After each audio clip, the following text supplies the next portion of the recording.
अभी मेरी नई नई शादी हुई थी। मैं ठीक से अपने ससुराल को देख भी नहीं पाई थी कि अचानक से मेरी जिंदगी में ऐसा कुछ हुआ जिसने मुझे हिला कर रख दिया।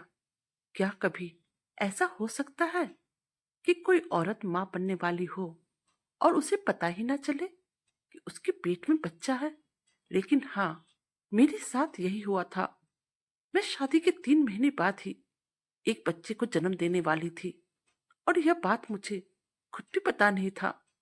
मेरे पेट में अचानक दर्द उठा था और जब मैं अपना चेकअप कराने के लिए डॉक्टर के पास गई, तब डॉक्टर ने मुझे कहा कि आपका डिलीवरी का समय सामने आ गया है। जो सुनकर मेरे होश गुम हो गए। मेरा दिमाग काम नहीं करने लगा। आखिर यह कैसे हो सकता है कि मेरे पेट में बच्चा है और मुझे पता ही नहीं? मैंने बहुत कोशिश की कि मैं हकीकत जान पाऊं कि आखिर मेरे साथ ऐसा कैसे हुआ। और फिर जब सच्चाई मेरे सामने आई तो मेरी तो होश ही उड़ गए, क्योंकि मेरी शादी को मात्र 3 महीने ही हुए थे।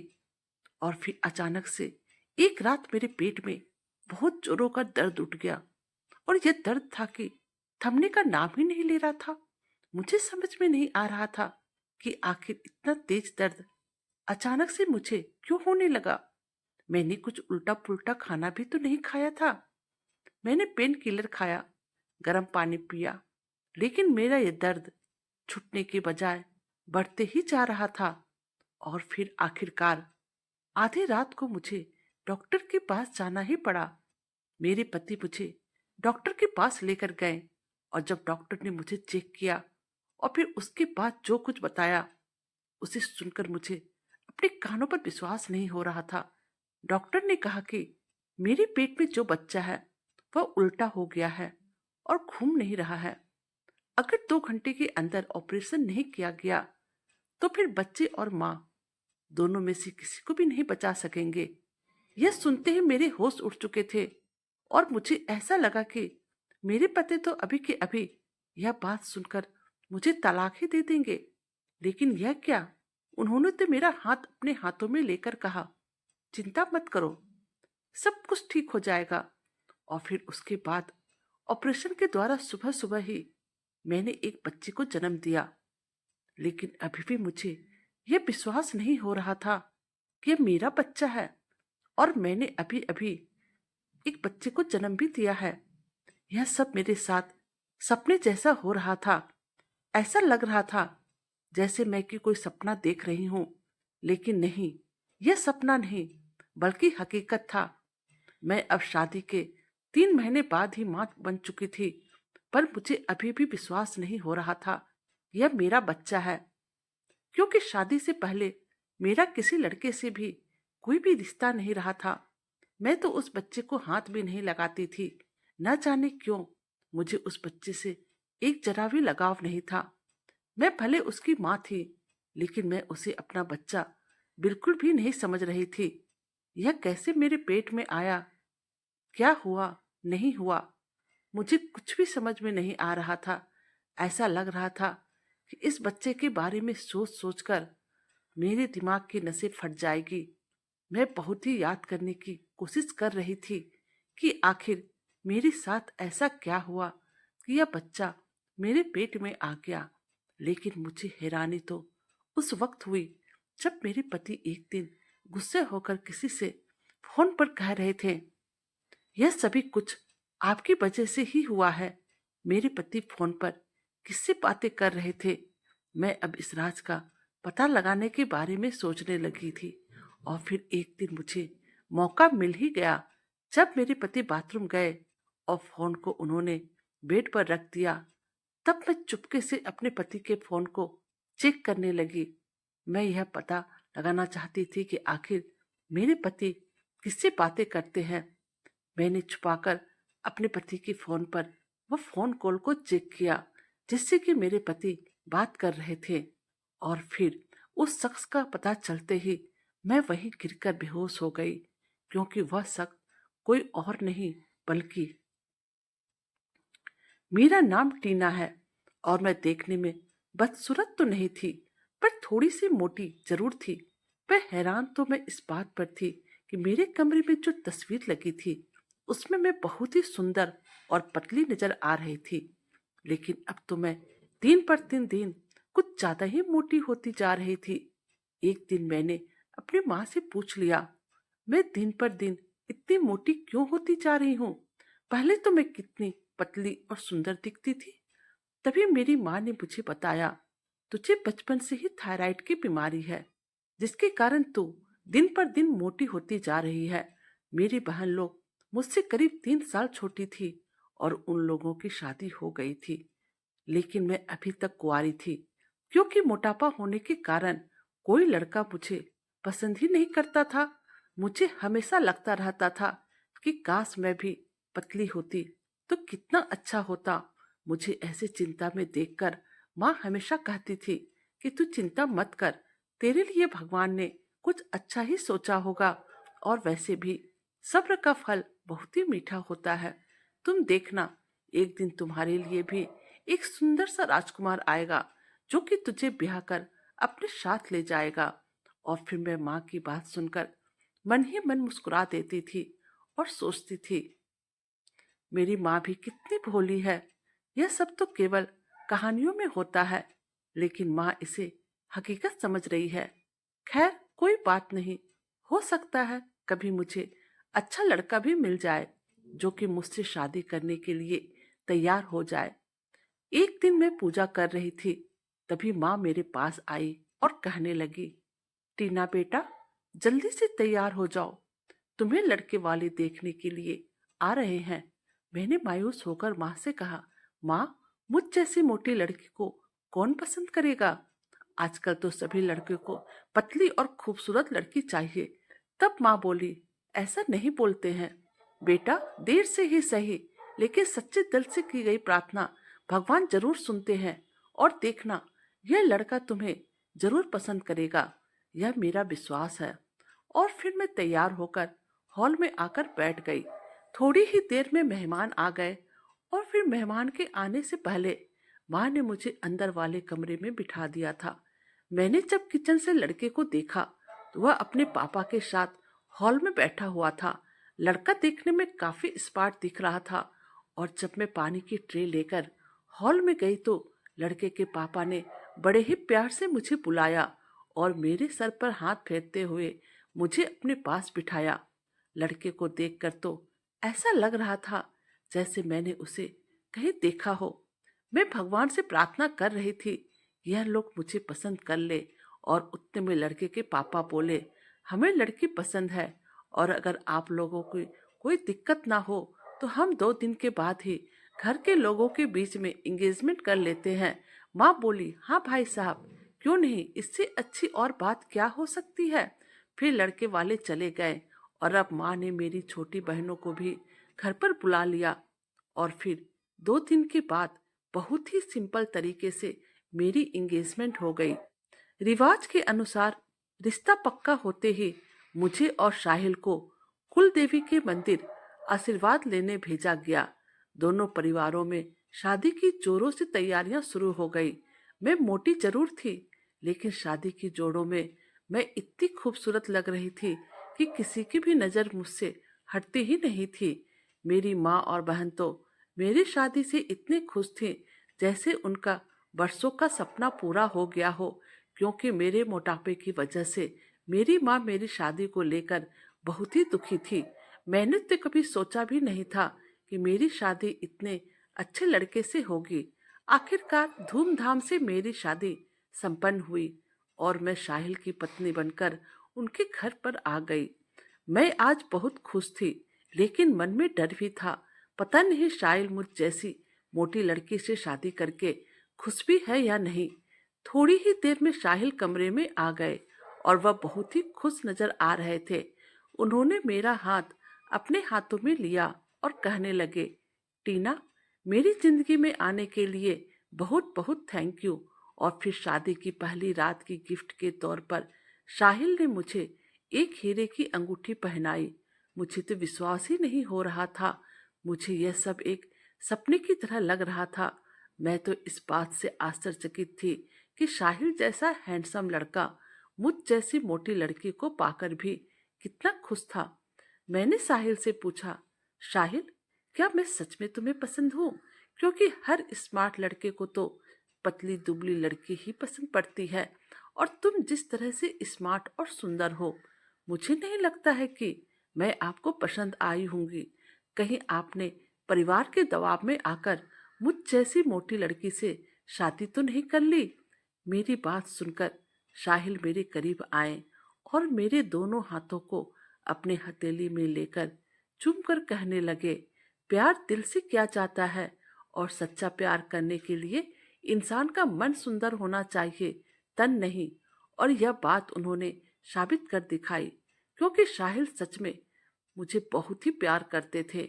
साहिल की वजह से ही मुझे पापा का प्यार क्या होता है वह भी जानने को मिला, क्योंकि मैंने तो अपने पापा को बचपन में ही खो दिया था। साहिल के पापा मुझे अपनी बहू नहीं बल्कि बेटी ही मानते थे, लेकिन शादी के बाद तो मेरी परेशानियां और भी बढ़ती जा रही थी, क्योंकि मैं तो दिन पर दिन बहुत ही मोटी होती जा रही थी। मुझे तो खुद को आईने में देखकर भी शर्म आ रही थी कि मैं किस तरह से फुटबॉल की तरह फूलती जा रही हूँ। मैं तो साहिल के साथ एक जरा भी मैच नहीं खाती थी, और इसीलिए अब मैंने डाइटिंग के बारे में सोचा। लेकिन साहिल ने साफ साफ शब्दों में डाइटिंग के लिए मना कर दिया और कहा, मुझे पतली लड़कियां बिल्कुल भी पसंद नहीं है। उनकी यह बात मुझे बहुत ही अजीब लगी कि बाकी लड़कों को जहाँ स्लिम और खूबसूरत लड़कियां पसंद आती है, और एक मेरे पति है जिन्हें पतली लड़कियां पसंद ही नहीं है। साहिल रोज रात को ऑफिस से आते वक्त कुछ न कुछ मीठा जरूर लेकर आते थे, क्योंकि उनको रात में सोने से पहले मीठा खाने की आदत थी। वह अपने साथ साथ मुझे भी मीठा खिलाते थे, और मैं उनका प्यार समझकर खा भी लेती थी। जब मैं उन्हें कहती कि मैं मीठा खाने से और भी मोटी हो जाऊंगी, तो वो मुझे कहते थे कि तुम जितनी मोटी हो जाओगी उतनी ही मुझे पसंद आओगी। आज साहिल ऑफिस से आते वक्त मेरे लिए गुलाब जामुन लेकर आए थे, और उसे खाते ही मेरे पेट में दर्द होने लगा था। अब तो यह मेरे साथ रोज ही होता था। मैं जब भी मीठा खाती मेरे पेट में दर्द होने लगता था, और फिर साहिल मेरे लिए रात भर जागते रहते थे। मेरी इतनी केयर करने के कारण न जाने क्यों मुझे अब साहिल पर शक होने लगा था। इसलिए मैंने सोचा कि अब मैं मीठा नहीं खाऊंगी। आज फिर साहिल मेरे लिए जूस लेकर आए, तो मैंने कहा, अभी मुझे उल्टी जैसी लग रही है, इसलिए बाद में पी लूंगी। उन्होंने कहा, ठीक है, लेकिन पी जरूर लेना। और फिर जैसे ही वो कमरे से बाहर गए, मैंने जूस खिड़की के बाहर पौधे में डाल दिया। मुझे लगा कि आज मेरे पेट में दर्द नहीं होगा, पर मेरा अंदाजा बिल्कुल गलत साबित हुआ। मेरे पेट में दर्द भी हुआ, और वह धीरे धीरे बढ़ने भी लगा। मेरी दर्द भरी आवाज सुनकर साहिल दौड़ते हुए आए और मुझे अस्पताल ले गए, जहां मुझे इमरजेंसी वार्ड में एडमिट किया गया।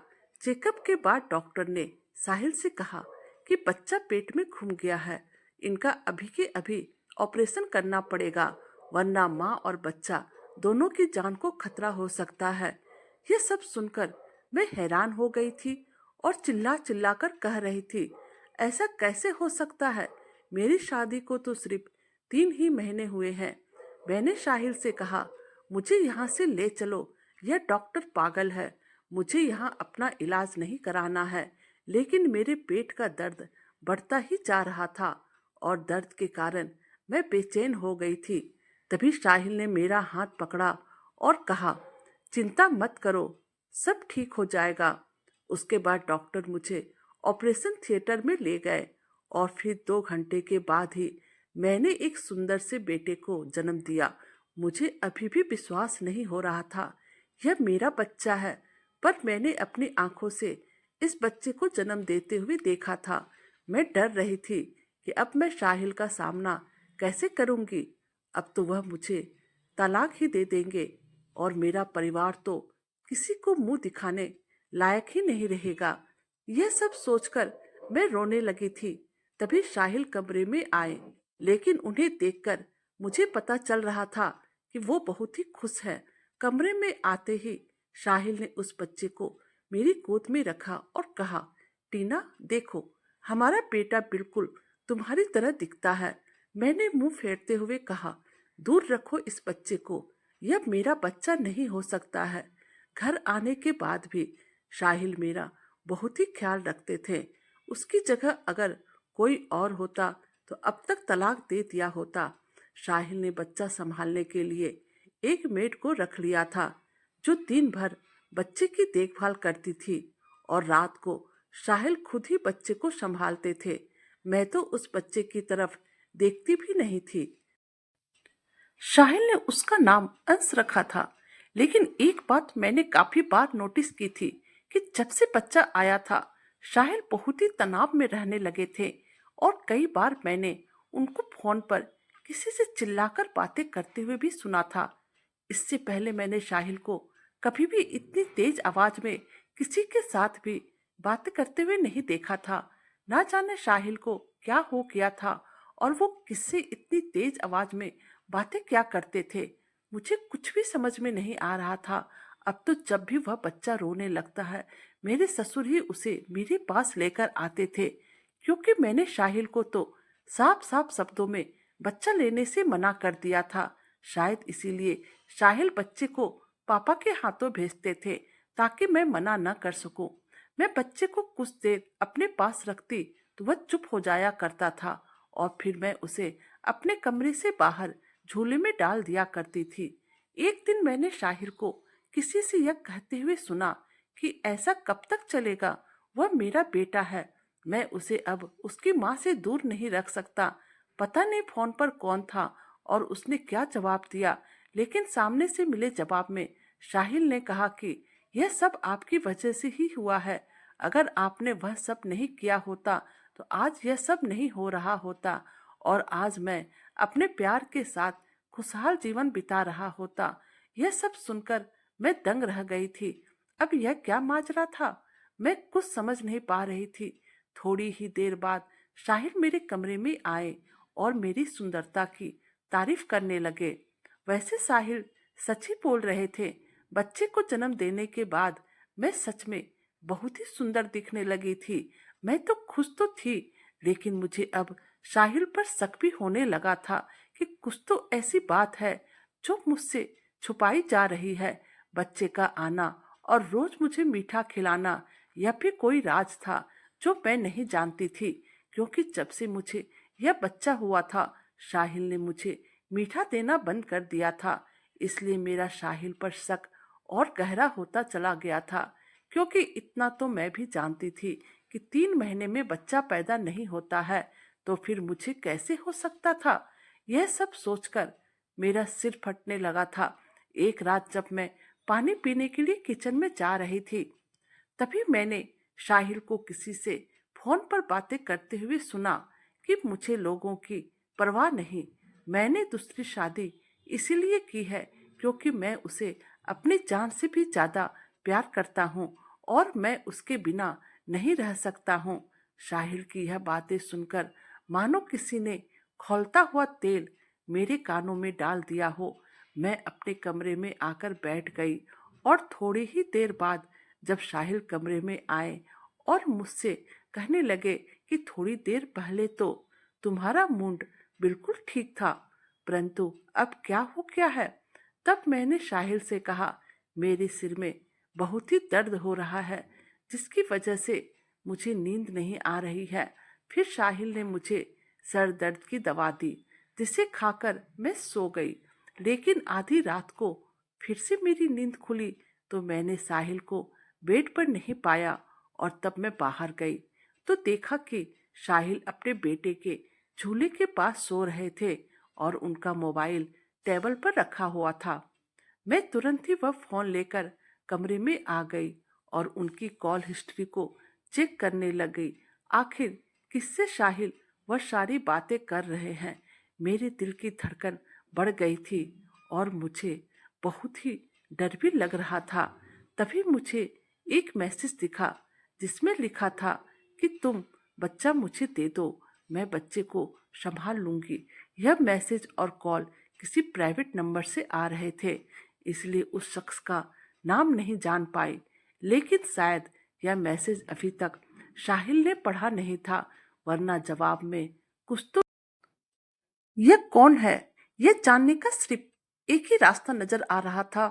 मैंने वह मैसेज डिलीट कर दिया और खुद बताई हुई जगह पर पहुंच गई। और वहां पहुंचते ही मुझे ऐसा लगा कि अगर उस शख्स को पता चल गया कि साहिल की जगह पर मैं आई हूं, तो वह मेरे सामने कभी नहीं आएगा।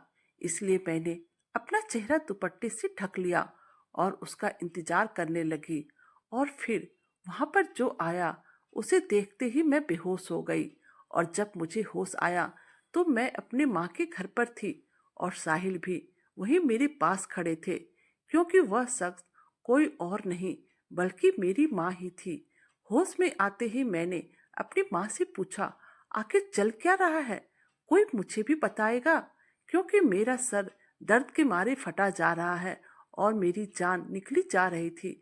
ऐसा लग रहा था अभी दिमाग की सारी नसें फट जाएगी। मेरी माँ ने मुझे शांत रहने को कहा और मुझे पानी पीने के लिए दिया, लेकिन मैंने गुस्से में उसका लाया पानी का गिलास फेंक दिया। तब माँ ने कहा, टीना, तुम पहले शांत हो जाओ, मैं आज तुम्हें सारी सच्चाई बताती हूँ। तुम्हें वह कुछ भी याद नहीं है, क्योंकि तुम अपनी याददाश्त खो चुकी हो।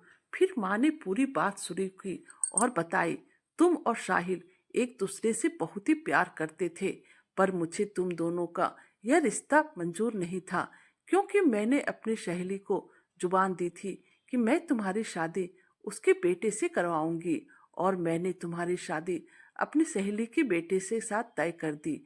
और जब मुझे पता चला तुम दोनों ने भागकर कोर्ट मैरिज कर लिया है और यहाँ से दूर चले गई हो, तब मुझे तुम पर बहुत ही गुस्सा आया। फिर तुम्हारी शादी के 3 महीने बाद जब मुझे पता चला कि तुम दोनों इसी शहर में हो, तो मैंने साहिल को मारने के लिए उसका एक्सीडेंट करवाया। परंतु एक्सीडेंट के वक्त तुम भी उसी गाड़ी में थी। साहिल को तो बाहरी चोट लगी थी, लेकिन तुम्हें दिमाग के अंदरूनी हिस्से में चोट लगने की वजह से तुम कोमा में चली गई थी। जब तुम्हें होश आया तो पता चला कि तुम अपनी याददाश्त खो चुकी हो। कोमा से बाहर आने के बाद तुम्हें पहले का कुछ भी याद नहीं था और तुम्हें तो यही लग रहा था कि अभी तक तुम्हारी शादी ही नहीं हुई है। इसलिए मैं तुम्हें अपने साथ वापस घर ले आई थी और साथ ही मैं अपने किए का प्रायश्चित भी करना चाहती थी। जहाँ इतनी सारी बुरी खबर मिली, वहीं पे डॉक्टर ने एक खुशखबरी भी सुनाई कि तुम माँ बनने वाली हो। लेकिन साथ ही साथ डॉक्टर ने यह भी चेतावनी दी थी, अगर अब तुम्हें एक भी सदमा पहुंचा तो तुम्हारी जान भी जा सकती है। इसलिए जो कुछ भी हुआ वह छुपाने के लिए सारा खेल खेलना पड़ा। और फिर जैसे तैसे तुम्हारे महीने बढ़ रहे थे, तुम मुझे अपने मोटे होने की वजह पूछने लगी थी। तब मैंने साहिल के साथ तुम्हारी फिर से शादी कर दी। तुम्हें याद है, जब साहिल तुम्हें रोज मीठा खिलाता था, यह कहकर कि उसे रोज मीठा खाकर सोने की आदत है। दरअसल साहिल को तो मीठा बिल्कुल भी पसंद नहीं है। वह तो इस मीठे में डॉक्टर की दी हुई दवाइयां मिलाकर तुम्हें देता था। और जब तूने बच्चा स्वीकारने से मना किया तो साहिल थोड़ा सा तनाव में आ गया था। और तभी वह मुझे फोन करके अपनी परेशानी बताता था कि शादी के 3 महीने बाद बच्चा पैदा होने पर कैसे तुमने अपने ही बच्चे को अपने से दूर कर दिया। माँ यह सब बोले जा रही थी और सच्चाई सुनकर मुझे चक्कर आ गया और मैं वहीं पर गिर पड़ी। आंखें खुली तो मैं अस्पताल में थी। मुझे अब पहले का सब कुछ याद आ गया था और मैंने साहिर से अपने बच्चे को अपनी गोद में लिया और माफी मांगी, क्योंकि मेरी वजह से न जाने कितनी परेशानियों का उसे अकेले ही सामना करना पड़ा था। और मैंने उसके ही प्यार की निशानी हमारे बच्चे के साथ इतना बड़ा अन्याय कर दिया था। आज जब मेरा बच्चा मेरी गोद में था, तब ऐसा लग रहा था जैसे कि इससे बड़ा सुख दुनिया में और कोई है ही नहीं। मेरी माँ ने मुझसे माफी मांगी तो मैंने मुंह फेर लिया। तब साहिल ने कहा, टीना, यह जरूरी नहीं कि गलती सिर्फ छोटों से ही होती है, कभी कभी बड़ों से भी गलतियां हो जाती है। और जिस तरह बड़े हमारी गलती को भूलकर माफ कर देते हैं, वैसे ही हमें भी उनकी गलतियों को नज़रअंदाज कर देना चाहिए और फिर मैंने अपनी माँ को माफ कर दिया। हालांकि इतना आसान भी नहीं था, क्योंकि जो कुछ भी हुआ था उन्हीं की वजह से हुआ था। और फिर मैंने भगवान से अपने किए की माफी मांगी, क्योंकि जाने अनजाने में मैंने अपने बच्चे को खुद से दूर किया था और बिना कोई कसूर के उस मासूम के साथ इतना बड़ा अन्याय कर दिया था।